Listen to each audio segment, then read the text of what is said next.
Hi friends, இது நம்ம civil and business channel.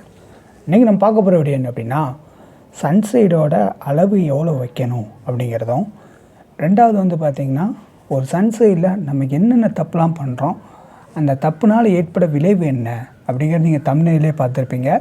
So அந்த விளைவு வரும். இந்த தவறுகள் எல்லாம் நீங்கள் கவனிக்கலாம். தவறுன்னு சொல்ல முடியாது, ஒரு சின்ன சின்ன கவனக்குறைவு, சரிங்களா? ஸோ அது என்னென்ன அப்படிங்கிறது இந்த வீடியோவில் டீட்டெயிலாக எக்ஸ்பிளைன் பண்ணியிருக்கேன். ஸோ இந்த மாதிரி யூஸ்ஃபுல்லான வீடியோ உங்களுக்கு யூஸ்ஃபுல்லாக இருக்க மாதிரி மற்றவங்களுக்கு யூஸ்ஃபுல்லாக இருக்கணும் அப்படின்னு நினச்சிங்கன்னா வீடியோ லைக் பண்ணிவிட்டு பாருங்கள். வாங்க வீடியோக்குள்ளே போகலாம்.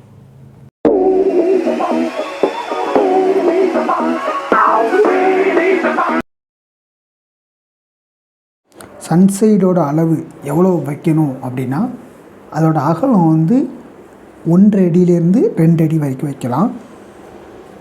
இந்த 1 அடி 2 அடி அப்படிங்கிறது எதை பொறுத்து அமையும் அப்படின்னா, அந்த சன்சைடோட வெண்டிலேஷனை பொறுத்து, சரிங்களா? சன்சைடோட உயரத்தை பொறுத்து.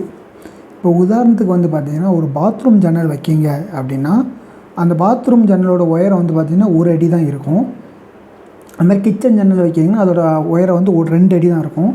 ஸோ அந்த மாதிரி இடத்துல வந்து பார்த்திங்கன்னா நம்ம வந்து 1 அடி வைக்கலாம். ஆனால் ஒரு 4 அடி உயரத்தில் ஜன்னல் வைக்கும் அப்படின்னா அந்த இடத்துல நம்ம வந்து 1 அடி வைக்கக்கூடாது. அந்த இடத்துல நம்ம வந்து 2 அடி சன்சைடு தான் வைக்கணும். அந்த 2 அடி சன்சைடும் வந்து பார்த்திங்கன்னா அதுக்கு மேலே வைக்கலாமா அப்படிங்கிறதும் ஒரு சில பேர் கேட்காங்க. 2 அடி சன்சைடுக்கு மேலே வச்சோம் அப்படின்னா அது வந்து அந்த ஜாயிண்டில் வந்து ஃபெயிலியர் ஆகும், சரிங்களா? ஸோ அது வந்து கீழே வந்து, ஏன்னா அது வந்து ஒரு கேண்டிலிவர் ஸ்லாபு. ஸோ அதில் வந்து பெண்டிங் லோடு அதிகமாக ஆக்ட் ஆகுறதுனால அது வந்து ஈஸியாக ஃபெயிலியர் ஆகிறதுக்கான வாய்ப்பு இருக்குது. ஸோ அதனால் மேக்ஸிமம் 2 அடி தான் வைக்கணும், சரிங்களா? அந்த 2 அடியும் வந்து பார்த்திங்கன்னா வெயிட் அதிகமாக ஏற்றக்கூடாது. ஏன்னா அது இந்த ஸ்லாப் வந்து வித்தவுட் பீமில் போகுது. அந்த கேண்டிலிவர் ஸ்லாப்னாலே பீம் கொண்டு வந்து தான் கொடுக்கணும். ஆனால் அந்த 2 அடியும் வந்து பார்த்திங்கன்னா வித்தவுட் பீமில் நம்மளுக்கு போகிறதுனால செல்ஃப் வெயிட் அதிகமாக இருக்கக்கூடாது. ஏன்னா சில பேர் வந்து பார்த்திங்கன்னா சன்சைடில் வெயிட் அதிகமாக கொடுக்கணும். ஏன்னா காங்கிரீட் வந்து 2 இன்ச்சு போடக்கூடாது, அதிகமாக போடணும். 3 இன்ச்சு 4 இன்ச்சு போட்டால் தான் அது வந்து ஸ்ட்ரென்த்து அப்படின்னு சொல்லிட்டு ஸ்லாப் திக்னஸுக்கே வந்து சன்சைடை போட்டதாங்க. ஸோ அந்த மாதிரி பண்ணாலும் அதோட செல்ஃப் வெயிட்டே அதுக்கு வந்து பாதிப்பை ஏற்படுத்தி ஸோ அதனாலையும் ஃபெயிலியர் வரும், சரிங்களா? அடுத்து வந்து பார்த்திங்கன்னா அந்த சன்சைடு வந்து நம்ம ராடு கொடுப்போம் பார்த்திங்களா, அந்த ராடு வந்து நம்ம பெல்ட்டோட ஜாயிண்ட் ஆகிருக்கணும், சரிங்களா? அந்த பெல்ட்டு சில பேர் வந்து பார்த்திங்கன்னா 2 இன்ச்சு 3 இன்ச்சு தான் அந்த செவருக்குள்ளே அந்த பெல்ட்டுக்குள்ளே ஏறும். ஸோ அந்த மாதிரி இல்லாமல் 9 இன்ச்சு அவுட்ரு வால் வரைக்கும் நம்மளுக்கு வந்து அந்த சன்சைடோட ராடு வந்து உள்ளே வந்து இன்செர்ட் ஆகிருக்கணும், சரிங்களா? அடுத்து வந்து அதோட நீளம், சன்சைடோட நீளம் வந்து எதை பொறுத்து வந்து தீர்மானிக்கப்படுது அப்படின்னா அந்த ஜன்னலோட அகலத்தை பொறுத்து தான், சரிங்களா? அந்த ஜன்னலோட உயரத்தை பொறுத்து நம்ம எப்படி சன்சைடோட அகலத்தை தீர்மானிக்குமோ அதே மாதிரி ஜன்னலோட அகலத்தை பொறுத்து சன்சைடோட நீளத்தை வந்து தீர்மானிக்கணும். இப்போ உதாரணத்துக்கு ஒரு 4 அடி ஜன்னல் வந்து நம்மளுக்கு வந்து அகலம் இருக்குது அப்படின்னா, ஸோ அதோட சன்சைடோட நீளம் நம்ம வந்து எப்படி வைக்கணும் அப்படின்னா, இந்த பக்கம் 3/4 அடி இந்த பக்கம் 3/4 அடி அப்படின்னு 5.5 அடி நம்ம வந்து சன்சைடோட நீளத்தை வந்து வைக்கலாம். இது 4 அடி அகலம் இல்லை 3 அடி அகலம் தான் இருக்குது அப்படின்னா அதுக்கும் அதே மாதிரி தான் இந்த பக்கம் 3/4 அடி இந்த பக்கம் 3/4 அடி அப்படின்ட்டு பேரிங் விட்டு நம்ம வந்து 4.5 அடிக்கு நம்ம வந்து சன்சைடோட நீளத்தை வைக்கலாம்.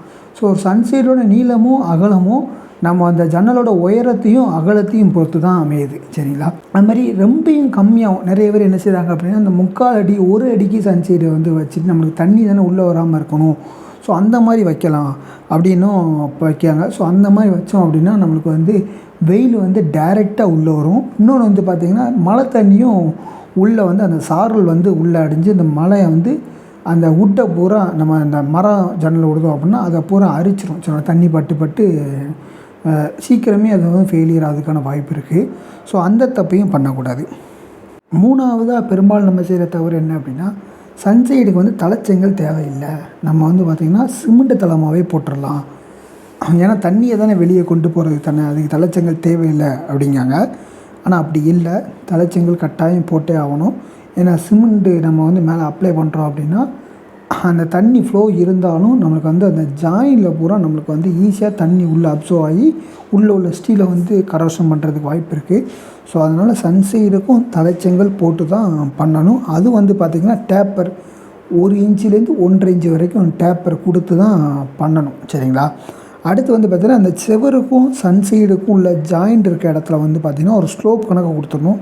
இந்த மாதிரி ஸ்லோப் கொடுக்கறதுனால என்ன பெனிஃபிட் அப்படின்னா, அந்த செவுத்துலேருந்து மழை தண்ணி படுது, அது வடிஞ்சு நேராக வந்து பார்த்திங்கன்னா அதோட ஜாயிண்டில் உள்ளே இறங்காமல் ஸ்லோப்பில் இறங்கி சன்சைடு வழியாக முன்னே போயிடும். ஸோ அதனால் ஒரு சிமெண்ட் மாட்டரை யூஸ் பண்ணி இந்த மாதிரி ஸ்லோப் வந்து கொடுத்தே ஆகணும். அது வந்து சன்சைடாக இருந்தாலும் சரி, நம்ம டெரஸில் போட தலைச்சங்களுக்கு, மொட்டை மாடிக்கு போடுற தலைச்சங்களுக்கு இருந்தாலும் சரி, சுற்றி நம்ம இந்த மாதிரி ஜாயிண்டில் செவருக்கு வர ஜாயிண்டில் எல்லாத்துலேயும் ஸ்லோப் கொடுத்தே ஆகணும்.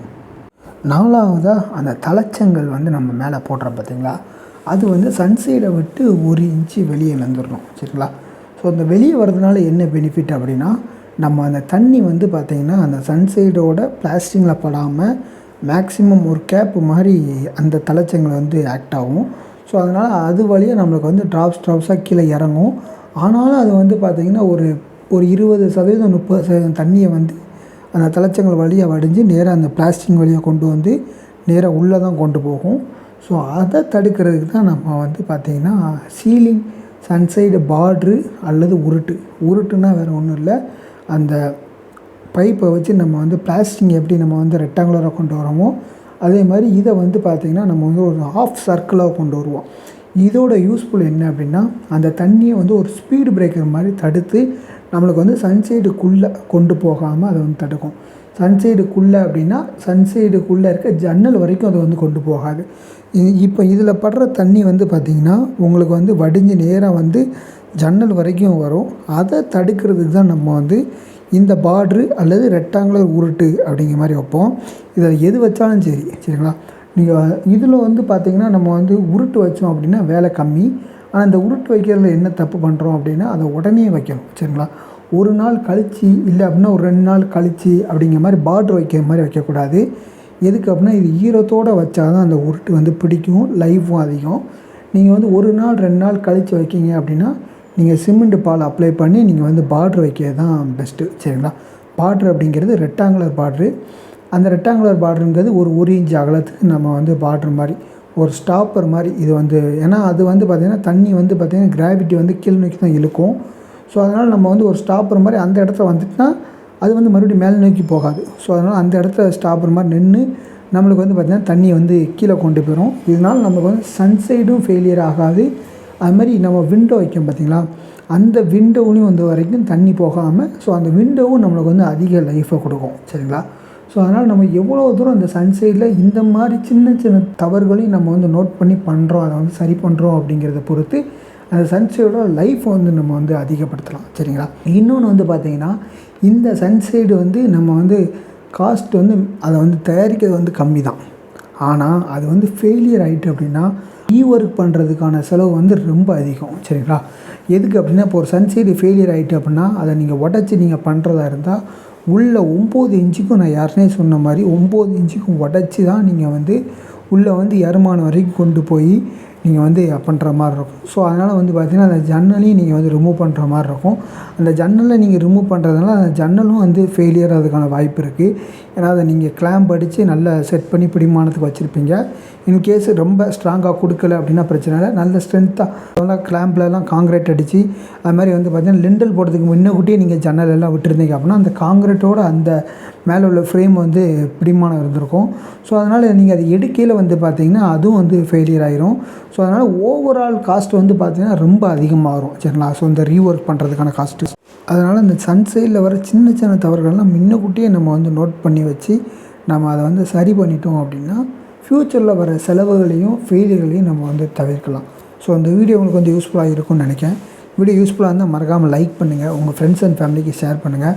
உங்களுக்கு இந்த மாதிரி யூஸ்ஃபுல்லான வீடியோ உடனே சேரணும் அப்படின்னா மறக்காமல் சப்ஸ்கிரைப் பண்ணிடுங்க. தேங்க்யூ ஃபார் வாட்சிங் திஸ் வீடியோ. தேங்க்யூ.